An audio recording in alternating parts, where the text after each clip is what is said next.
Rien à garder, J'ai décidé de vous oublier pour le moment. rien à pleurer. On en a rien à foutre, on s'entend, on sera ailleurs. Poubelle la vie.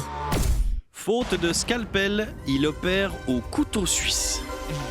Voilà, comment faire autrement que de parler de cette affaire? Donc un chirurgien anglais, déjà avec les Anglais qui ont le flegme assez développé pour se convaincre que c'est une idée de faire ce qui suit, un chirurgien anglais ne trouvant pas de scalpel stérile décide d'opérer avec son couteau suisse. Ustensile habituellement réservé pour se trancher des fruits pendant ses repas. Comment on peut en arriver là? Je crois qu'il faut se replonger dans la situation. Dr Flemington, vous êtes attendu à la bloc opératoire opération. Yes, of course, right away. Je finis ma bout de la pomme et je vais la couper la personne. Alors, here we go. Scalpel? Guys, scalpel. I need to cut open a dude here. Where the hell are the scalpels at? Docteur, la vaisselle ne l'a pas faite. Elle a plus le propre scalpel. Oh, well, luckily I have my trusty Swiss Army knife. Je vais la couper avec la Suisse couteau. Mais c'est pour vous le couper les fruits, docteur. We don't have time, nurse. We need to operate. Sinon, la patiente, elle va décéder de la mortelle mort. Nonobstant le côté farfelu de cette histoire, je ne peux m'empêcher de sourire malicieusement et me reconnaître quelque peu dans cette situation. Parce que moi, j'aurais fait pareil. Non, mais il y a un gars, il doit être opéré, il n'y a pas d'ustensile, on y va avec ce qu'on trouve et puis c'est marre. Bon, là, le gros problème, c'est que ça s'est pas super bien passé. Alors, qui est étonné que ça ne se soit pas bien passé? Et apparemment, c'est pas la première fois dans cet hôpital de Brighton, au sud de l'Angleterre. Alors, je sais pas si c'est l'air marin ou quelque chose dans les puddings, mais ça secoue pas mal le calme du quotidien. Graham Poston, un expert en négligence médicale. Bon, déjà, il a le nom de son métier, hein. Tu peux pas faire encore plus à propos que Graham Poston, on dirait le nom d'un syndrome suite à trop d'injections d'anesthésiant. Graham Poston, donc, il a dit, premièrement, un couteau de la poche n'est pas stérile.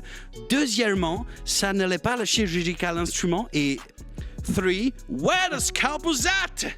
Il est où toutes les scalpels?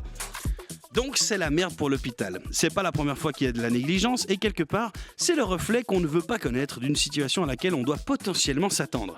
Parce que là, ça choque parce que c'est dans un hôpital, dans une région développée, anglaise, certes, mais développée néanmoins. Dites-vous bien qu'à l'époque de l'exploration spatiale, quand on mettait 3 types sous des tonnes de carburant hautement inflammable, qu'on visait la Lune après des mois entiers de calculs savants impliquant des forces physiques inhabituelles, qu'on préparait du matériel exprès fait pour... Mais avec quand même l'ustensile du au cas où, du si besoin, du c'est la merde mais ça peut faire le café, le gaffeur.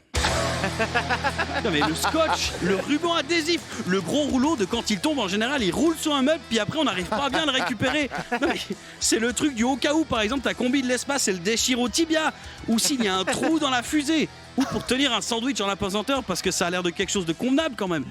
Alors je sais, je m'énerve pour le ressort humoristique mais ma colère est palpable. Ça me manque trop souvent les situations où il faut se débrouiller avec ce qu'on trouve pour réussir à faire le schmil quand même. Et je trouve que ça manque dans plus de monde, inconsciemment. Comment on va se débrouiller quand tout va se casser la gueule? Comment on va faire si tout part en stécos et qu'on sait plus de quel côté ça se déroule un scotch? On aura l'air bien con dans l'espace avec notre trou sur le cul parce qu'on n'a pas fait gaffe aux clous qui dépassent dans cette fusée en bois.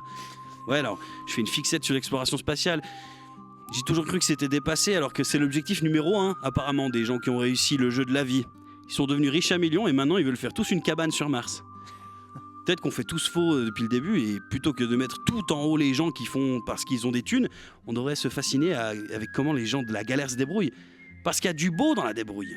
Parce que c'est bien de savoir comment s'en sortir sans forcément en avoir les moyens évidents. Mais bon, ce serait tellement plus simple si on avait les moyens.